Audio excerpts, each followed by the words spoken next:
So what's going on now then? So we're in the midst of a pandemic. I know you can only speak for the European UK sector, but how are the furniture stores doing and the furniture brands doing, especially as tenants of real estate? Are they struggling? Are they allowing people in? How has that whole experience changed?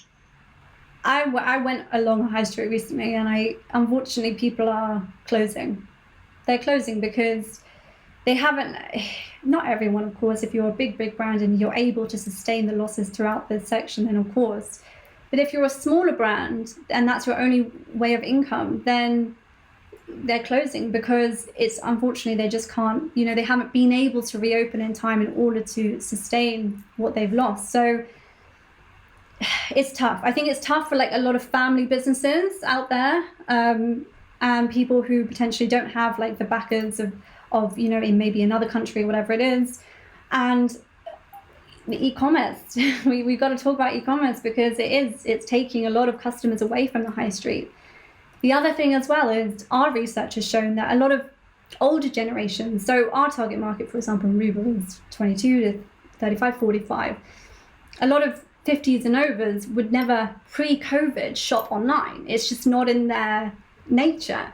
Whereas now, during the period of lockdown, if you wanted to refurbish your home, which the majority of people have been doing because, we haven't moved, we've been staying inside, they have had no choice but to buy online. And so the trust element of them buying online has increased drastically. They now, having hopefully received their goods, understood that they can buy online. And they've also had no choice but to be forced into that. So I think the generation that didn't necessarily shop online before and would only go to stores will now continue to shop online. And so the e-commerce and the online sector has broadened, whereas people going into a physical store has decreased. So that's what's happening. For sure. We're seeing trends with online being the biggest benefactor of COVID. Help me understand this. I mean, just tracking a stock like Wayfair, for example, right? During the pandemic, March 20th, I'm looking at, right? The stock price has just blown up more than 10x. How is that possible? Why has a company like Wayfair done so well? And what do you have any commentary on this crazy growth, and is it sustainable, and why is it up so much? I mean, to this level, 10x is crazy. It's crazy. You're right. Wayfair. We all gotta love Wayfair.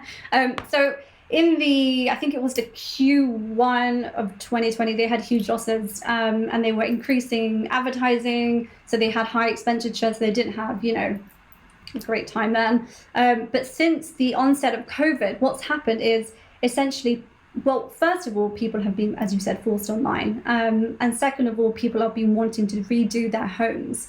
So forced online, redo their homes. Obviously, Wayfair is a brand that people know, they go there. But the other thing as well is when the start of COVID happened, Amazon was only selling essential items. So they pulled back a lot of the things. So for example, sofas and chairs and everything like that.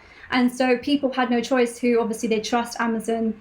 Wayfair is obviously out there in terms of brand, but then from Amazon, they went to Wayfair. And so they were getting new customers in. And Wayfair has always been the company that's retained customers, but they have had struggled with gaining new ones.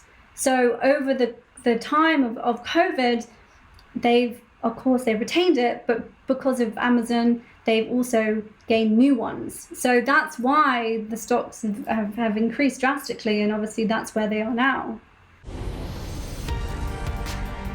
This is the PropTech VC podcast. We give you unique insights into how innovative technologies are disrupting real estate. We interview top entrepreneurs, investors, and knowledgeable experts to share the inside scoop in this fast-moving industry. It's hosted by leading PropTech VC, Zain Jaffer.